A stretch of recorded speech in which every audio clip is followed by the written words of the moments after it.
St. John of the Cross describes the soul's relation to God as a cycle of mutual giving.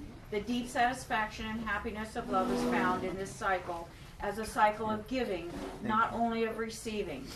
In Living Flame 3, what the bride gives is God, who has given himself to her. Self-gift is not explicit, but certainly implicit. In other texts, St. John of the Cross speaks more directly of the bride giving herself. There he gave me his breath. There he taught me a sweet and living knowledge. And I gave myself to him, keeping nothing back. There I promised to be his bride. Whoa, Bessie, huh? In this stanza, the promise to be his bride seems to express in alternate words what immediately precedes it. I gave myself to him, keeping nothing back. St. John of the Cross comments.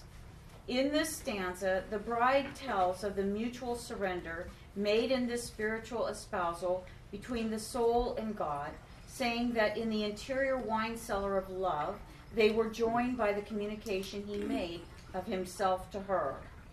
In that sweet drink of God, in which the soul is imbibed in him, she most willingly and with intense delight surrenders herself wholly to him in the desire to be totally his and never to possess in herself anything other than him. The defining element of spiritual marriage, according to this text, is the total surrendering of the self-possession of each to the other, analogous to the consummation of love by sexual union in marriage.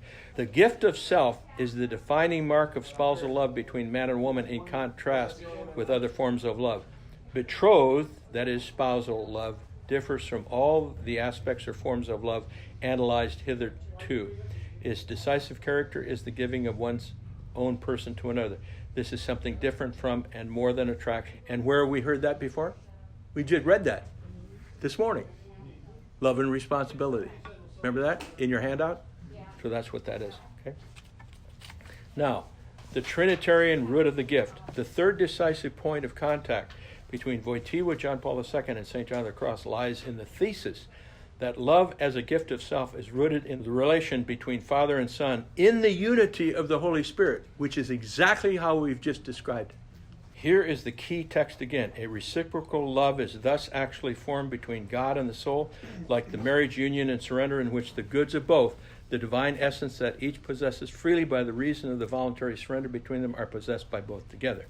They say to each other what the Son of God spoke to the Father through John. All that is mine is yours, and yours is mine, and I am glorified in them.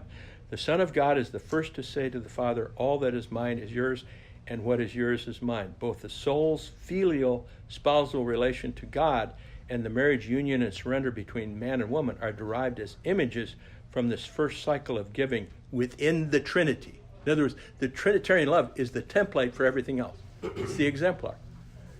That template comes down onto creation and makes an indelible imprint. Our DNA, everything goes towards that. We are called to the true, the good, and the beautiful.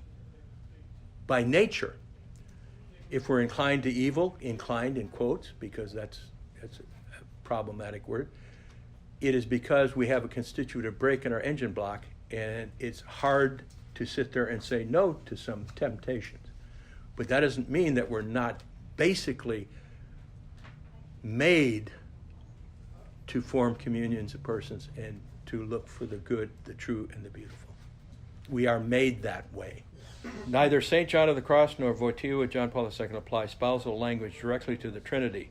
It is the father-son relationship, not the bridegroom relation, that is the normative image for the Trinity, in agreement with the teaching of Jesus. Yet it is clear to both that the archetype and source of spousal love lies in the Trinity. All that is mine is yours, and yours is mine.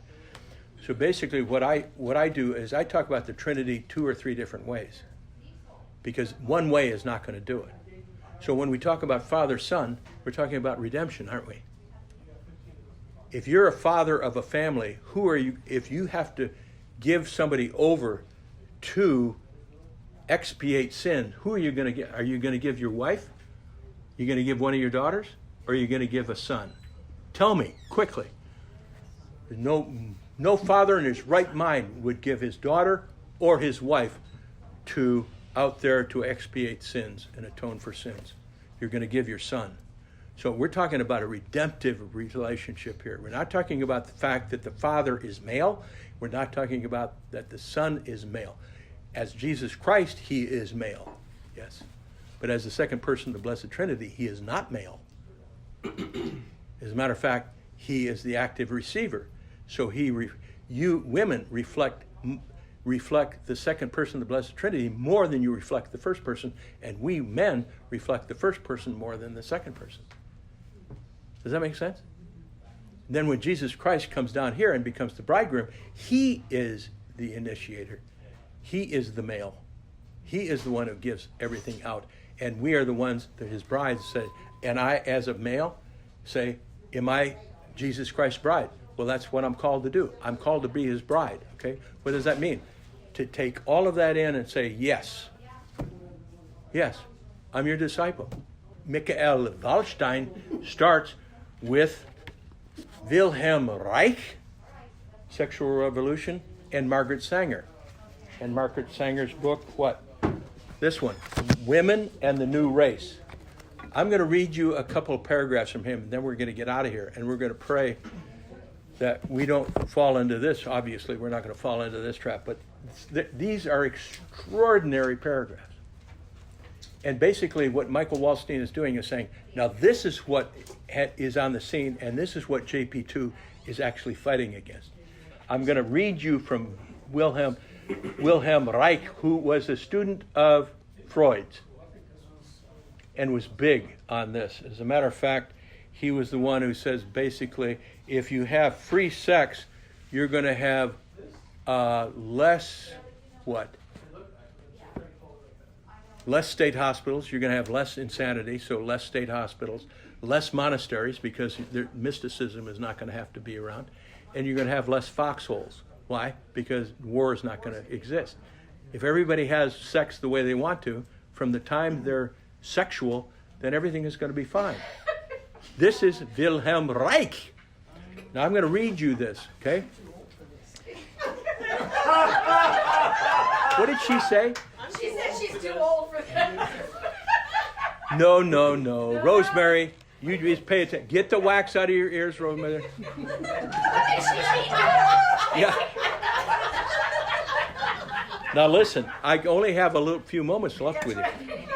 Now listen, experience clearly teaches us that every hindrance of infantile and adolescent sexuality by parents, teachers, or administrative authorities must be stopped. The necessity for legal protection of infantile and adolescent sexuality can no longer be doubted. If parents and teachers had not been badly raised themselves, if they were not sick themselves, and if the best educational conditions could be immediately guaranteed for children and adolescents, matters would be simple. Since this is not the case, two measures are needed simultaneously. One, model institutions for collective education would have to be established in various areas.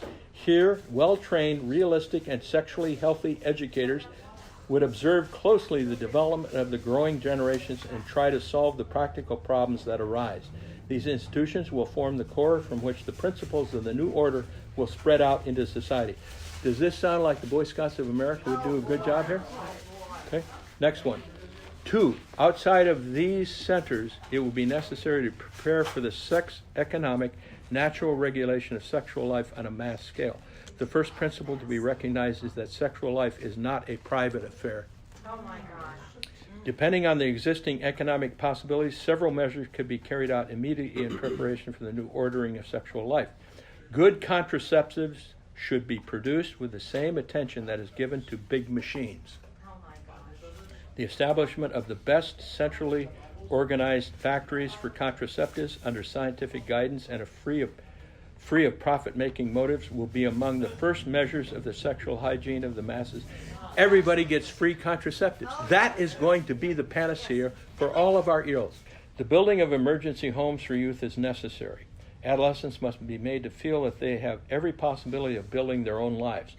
The whole population must acquire the secure feeling that the revolutionary leadership is doing everything it can to guarantee sexual pleasure without reservation, without any ifs and buts. The enlightenment of the masses on the harmlessness of abortion, Harmless. harmfulness of abortion, and the dangers of venereal disease will become less and less necessary as an understanding of the value of healthy, natural sexuality increases. If the population feels that its sexual needs are immediately and practically understood, it will also happily build machines without coercion. A population that is capable of sexual happiness will offer the best guarantee for society's general security. It will rebuild its life in a spirit of joy and defend it against any reactionary threat. Oh my goodness. Now, here we get to the... Basically, primitive Christianity was a communist movement whose progressive, life-affirmative force was turned into the opposite, into the ascetic and supernatural by its simultaneous sexual negation. Oh my goodness. Having become an established church, international Christianity, aspiring to the salvation of man, denied its own origin. The church owes its power to the vast, life-negating changes of human structure brought about by the metaphysical interpretation of life. It, the church, subsists on the life that it kills. Now that's heavy duty. I mean, that's Wilhelm Reich. Now I'm going. This is the sexual revolution, the one that is quoted in here. Yeah. Now I got to read you.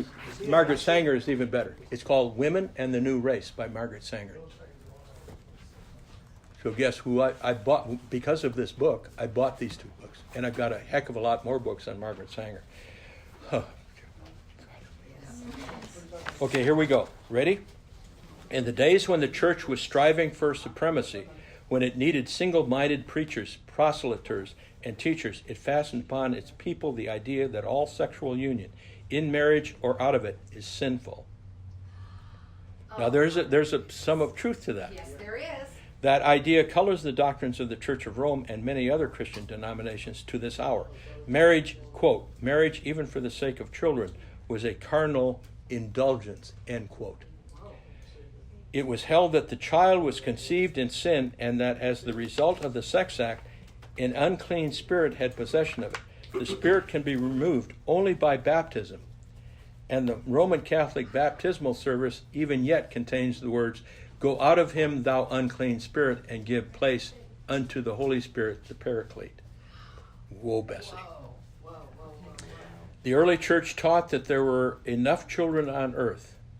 It needed missionaries more than it needed babies, and it pressed upon its followers the idea that the birth wails of the infant were a protest against being born into so sordid a world. Goodness. Now she can write. I mean, she's got a kind of a flair to her, doesn't she? Thus are we presented with one of the enormous inconsistencies of the church in sex matters. The teachings of the early fathers were, in effect, the advocacy of an attempt to enforce birth control through absolute continence, while later it reverted, as it reverts today, to the Mosaic injunction to be fruitful and multiply. Very interesting. So this is a woman who is against the Catholic Church and is sitting here and saying, well, this is what you're saying, so this is what you're saying. So anyway, I wanted to leave you with that because this is what Michael Wallstein is first looking at when he's looking at his introduction. By the way, it says, no woman can call herself free who does not own and control her own body. This is Margaret Sanger. Now, the interesting thing here is nobody owns his or her own body. That's the truth. If you actually made your body from nothing, you would own it.